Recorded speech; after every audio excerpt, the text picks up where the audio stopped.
보험사들이 보험금을 잘 지급하나요? 기자님한테는 잘 지급할 것 같은데. 왜요?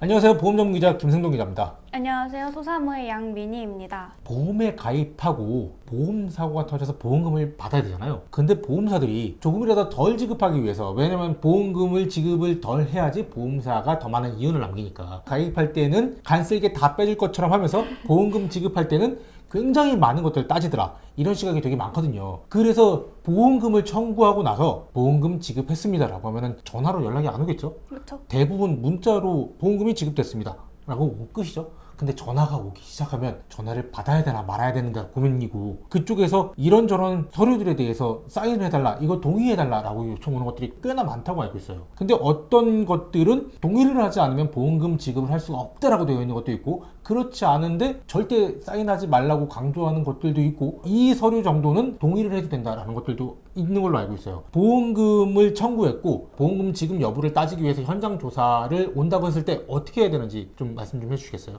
우선 전화를 피하시면 안 돼요. 전화를 꼭 받으셔야 하고요. 네. 현장 조사 나오니까 약속을 잡자 네. 하시면 약속을 잡으셔서 만나시면 되는데, 네. 이제 주의하셔야 할 점은 동의해도 되는 서류, 네. 동의하면 안 되는 서류, 이 정도는 꼭 숙지하시고 만나셔야 하고요. 동의에 대한 서류가 뭔가요? 개인정보 활용 동의서가 있어요. 내 개인정보를 활용한다는 말씀이시죠? 그렇죠. 네. 근데 이거는 보험회사마다 명칭이 달라서 보험금 청구를 위한 필수 동의서, 상세 동의서 이렇게 나와 있고, 주민번호나 계좌번호 등 내 개인정보를 보험회사에 제공하는 걸 동의하는 건데, 이걸 꼭 동의해 주셔야 나중에 보험금을 통장으로 지급받으실 수 있으세요. 이거 동의하셔야 하고요. 다음으로는 진료기록 열람 및 사본 발급 동의서랑 위임장이 있어요. 네. 이 두 개가 세트인데, 여기 보시면 맨 마지막에 파란색으로 제가 형광펜 칠해놨잖아요. 네네. 여기에 체크를 해와가지고 이 두 개만 작성하시면 된다고 하거든요. 진료 기록 열람 및 사본 발급 동의서. 예. 날짜랑 사인만 해달라, 그럼 된다라고 하시는데, 그러시면 안 돼요. 뭘 알아보기 위해서 보험사가 받는 거죠? 이거는 이제 환자가 치료받은 병원에서 진료 기록을 발급받아야 되잖아요. 네. 보험회사에서. 그럼 이거 두 개를 가져가가지고 발급받는 거예요. 네.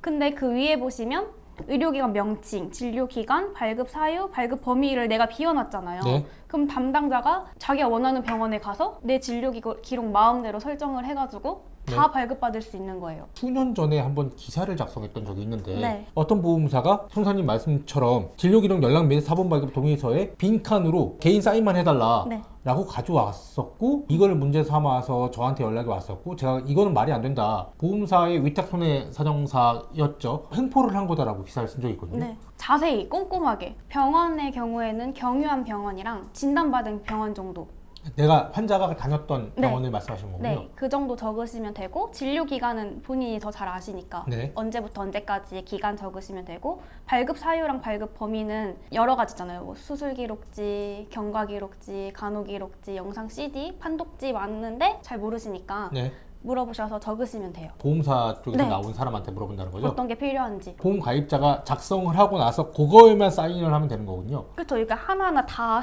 작성을 하셔가지고 제출하시는 게 좋죠. 근데 아직도 일부 위탁 손해사정사나 보험사 쪽에서는 다른 거 다 할 필요 없다, 그냥 네. 본인 사인만 해줘라, 이렇게 하고 있는 사례가 있다는 거군요. 그렇죠. 그런 사례 있으면 저한테 좀 알려주세요.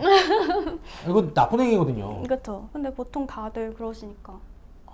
그래요? 아직도? 네. 동의하지 않아야 되는 서류들이 있다고요? 네. 동의하지 않아야 되는 이유는 뭔가요? 보험 가입한 지 얼마 안 됐거나, 네. 계약 체결하고 3년이 지나지 않았을 때, 네. 또 보험금 청구한 액수가 클 때 조사를 나오잖아요, 보통. 네. 계약 전 알릴 의무, 고지 의무 위반한 사실이 있는지 확인하고, 다른 걸 확인하기 위해서 나오겠죠. 그렇죠. 근데 그거에 대한 내가 힌트를 준다든지, 힌트를 준다는 게 무슨 의미일까요? 내 고지 의무 위반 사실을 아. 찾아내는 데 도움을 준다든지, 그쵸. 이럴 필요는 없는 거잖아요. 그렇죠. 그쵸? 동의하지 말아야 될 거라고 지금 대표적으로 생각나는 게 의료자문 동의서가 생각나는데, 이거를 사인해야 된다 안 해야 된다 되게 말이 많잖아요. 어떻게 보세요? 요약을 하자면, 의료 자문이 왜 필요한지 여쭤보세요. 들어보고 납득이 간다. 그러면 일단 어떤 양식이 필요한지 우선 주치의한테 찾아가서 소견을 받아보세요. 그렇게 해서 해결되는 경우가 많다고 했잖아요. 해결되면 좋은 거고, 주치의한테 찾아갔는데 이건 내 의견일 뿐이니 다른 의사한테 자문을 구해봐도 된다.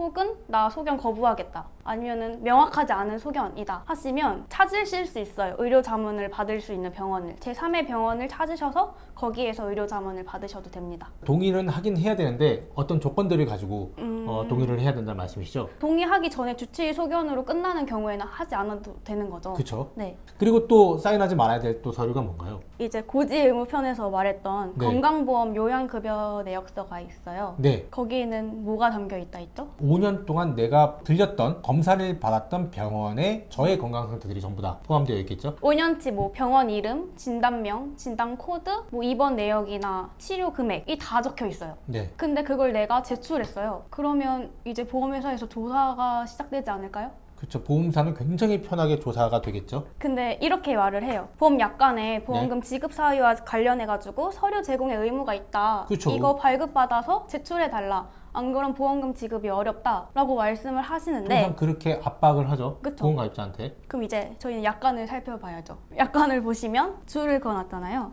회사의 서면에 의한 조사 요청에 동의를 하여야 합니다.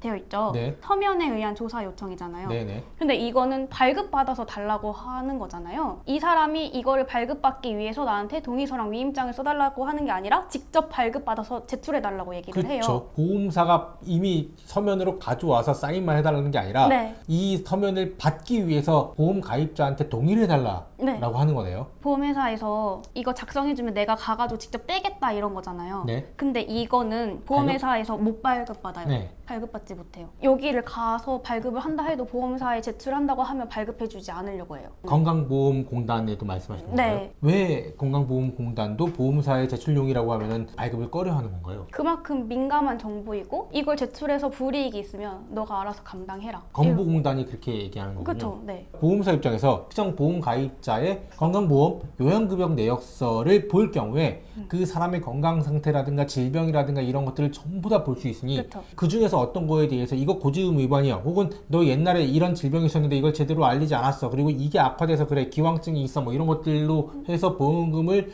부지급하거나 삭감 지급할 가능성이 매우 높다는 건가요? 그렇죠. 보험사가 발품을 팔고 조사를 하지 않아도 건강보험 내역서에 전부 다 나와 있으니 그니까요. 쉽게 보험금을 지급하지 않아도 될 논리를 만들 수 있겠네요. 그렇죠. 그럼 만약에 내가 요양급여 내역서도 떼어다 주고 아까 그 진료기록 열람 및 사본 발급 동의서에 병원 이름 진료기간 안 쓰고 제출했다고 생각하시면 어떻게 될까요? 그러면 건보의 요약서를 보고 해당 병원에 가서 그쵸? 차트를 다 확인하고 하고? 부지급 통보를 하겠네요. 그렇죠. 근거를 만드는데 제가 도와주는 셈이잖아요. 이 서류는 절대 발급받아서 제출하시면 안 돼요. 그러니까 내가 보험금을 받기 위해서 노력을 하는데 보험금을 지급하지 않기 위해서 하는 행위에 대해서 제가 도움을 주고 있는 거네요. 그쵸. 두 가지 서류가 뭐라고요? 다시 한번 좀 강조해 주시겠어요? 건강보험공단 요양급여 내역서랑 비슷한 게 국세청 의료비 내역서가 있어요. 네. 네, 근데 이제 국세청 의료비 내역서는 간혹 가다가 이것도 자기가 대신해서 발급받겠다 네. 사인을 받아가는 경우가 있거든요. 네. 근데 다른 서류들도 마찬가지로 보험회사마다 명칭이 조금씩 달라요. 네. 근데 소비자분들이 그걸 잘 알기 쉽지 않잖아요. 네. 그럼 아까 그 구조에 보시면 조사 목적, 사용처 등을 명시하고 설명합니다 나와 있어요. 이 서류는 어디에 쓰이고 어떤 목적으로 발급받아 가는지 네. 다 설명을 해줘야 되니까 그 설명을 듣고 사인하라는 대로 하지 마시고 판단을 해서 사인을 해야죠. 보험 소비자 같은 경우는 잘 모르니까 보험금이 좀 큰 규모로 보험사고가 발생했을 경우에는 무턱대고 사인하지 말고 무턱대고 대답하지 말고 전문가님의 도움을 일단 받아보고 조언을 듣고 나서 사인을 하든지 동의를 하든지 하는 게 중요하겠네요. 모르면 유튜브라도 봐서 진짜, 공부를 하고 네. 그 이유는 다시 한번 좀 강조하자면 보험사가 보험금을 제대로 정말 제대로 지급하기 위해서라고 표현을 할게요. 네. 그렇기 때문에 보험사가 가지고 오는 서류 같은 경우는 서면 동의를 하는 게 대부분 맞지만 발급받아서 제출해 달라고 하는 서류는 굳이 보험 가입자가 해줄 필요는 없다. 그렇죠. 그건 결국은 보험금을 지급하지 않기 위해서 보험사들이 준비하는 거다. 이렇게 요약할 수 있네요. 제일 중요한 게 요양급여 내역서랑 국세청 네. 의료비 내역서. 네. 이 두 가지 서류는 절대 사인하지 말라. 네. 또 사인하면 안 되는 또 중요한 서류가 있다고 하셨는데 그건 또 네. 뭘까요? 이제 면책 동의서가 있어요. 네. 또 얘도 면책 확인서, 부지급 확인서 네. 이렇게 있고 안에 부재소 합의서의 내용이 들어있는데 네. 이것도 사인해 주시면 곤란해요. 방송을 보시는 보험 가입자 같은 경우는 면책이라든가 부재소라든가 보험금 부지급이라든가 이런 것들의 용어가 좀 생소할 것 같은데 일단 면책이란 거부터 좀 말씀 주시겠어요? 쉽게 말하면 책임을 면한다. 보험사가 책임을 면한다는 거는 결국 보험금을 안 안 주겠다는 주겠다. 네. 면책 확인서에 사인을 한다는 거는 보험금 안 주겠어라는 거를 내가 사인하는 거네요. 네, 보험금이 부지급될 수도 있다는 거에 동의를 하는 건데 네. 여기 아까 부재소 합의서가 있었잖아요. 네. 부재소 합의서는 민형사상의 이의를 제기하지 않겠다는 네. 내용이거든요. 네. 일단 사인을 했어요. 그리고 면책이 됐는데 나중에 뭐 유튜브를 보던 다른 사람 말을 들어서 이거 보험금 지급됐어야 했는데 알게 됐어요. 근데 내가 이미 사인을 해버렸잖아요. 네. 이의를 제기하지 않겠다. 그쵸. 그럼 이제 보험회사에서는 나 책임 안 져. 너 사인했잖아. 너 이미 소송을 안 하겠다고 또 사인을 했고 보험금 안 줬는데 지금 와서 왜 딴 소리야? 그러면 억울한 소비자 같은 경우는 이건 강압에 의한 사인이었다라고 주장할 수 없나요? 근데 조사 담당자가 나와서 너 사인해. 이렇게 하진 않잖아요. 법원이 잘 몰라서 그랬어 라고 봐주지 않나요? 한번 해보세요. 잘 몰라서 그랬어.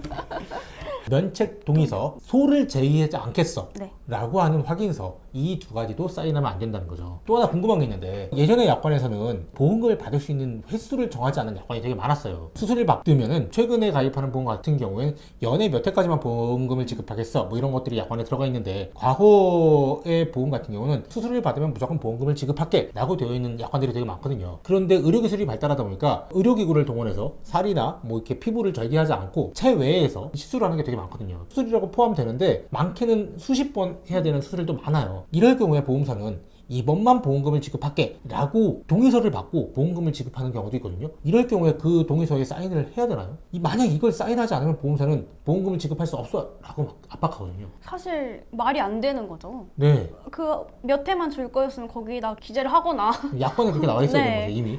그런데 이제 와서 돈 더 많이 주기 싫으니까 네. 이번만 줄게 다음엔 없어. 이게 말이 안 되는 거잖아요. 말이 안 되는데 실제 보험사들은 그렇게 꽤나 많이 지금 하고 있거든요. 그렇게 하더라도 법원에 가면은 사인 받아간 서류는 효력이 없다는 거. 지금까지만 지급할게 라고 그 동의서에 사인을 했어도 법원에 가면은 그렇게 효력이 있는 건 아니다. 네. 이런 말씀이신 거죠? 네. 네, 오늘은 보험금을 청구했을 때 보험사에서 현장 조사를 나왔을 때 어떤 거는 동의해야 되고 또 어떤 거는 동의하지 않아야 되는지 이런 서류들에 대해서 좀 알아봤습니다. 동의해도 되는 서류 같은 경우는 내 개인정보 동의하는 거 하고요. 그 다음에 진료기록 열람 및 사본 발급 동의서, 어떤 병원에서 언제까지 무슨 목적으로 이런 것들을 진료받겠어 라는 걸 꼼꼼히 기재하고 사인을 해야 된다고 말씀하셨고요. 네. 동의하지 않아야 되는 거는 국민건강보험의 요양급여 내역서, 이거는 절대 사인하면 안 된다. 사인 아니고 발급해서 제출하면 안 된다. 발급해서 제출하면 안 된다. 또 하나가 국세청의 의료비 내역서. 의료비 내역서 절대 하면 안 된다. 이렇게 두 가지 말씀해 주셨고요. 추가적으로 말씀 주셨던 게 면책 동의서, 부재소 확인서, 이렇게 네 가지를 동의하면 안 된다. 발급받으면 안 된다 라고 말씀 주셨습니다. 보험 소비자 여러분께서 보험금을 청구했을 때 보험사에서는 보험금을 제대로 지급하기 위해서 현장 조사를 나오는 경우가 최근엔 되게 많이 늘어났다고 저는 알고 있습니다. 그럴 경우에 보험금을 정말 소비자 여러분께서 제대로 받기 위해서 동의해야 될 서류가 있고 절대 동의하면 안 되는 서류가 있습니다. 그걸 반드시 확인해보고 보험금 청구를 하고 보험금을 받았으면 좋겠습니다. 이상으로 마치도록 하겠습니다. 감사합니다.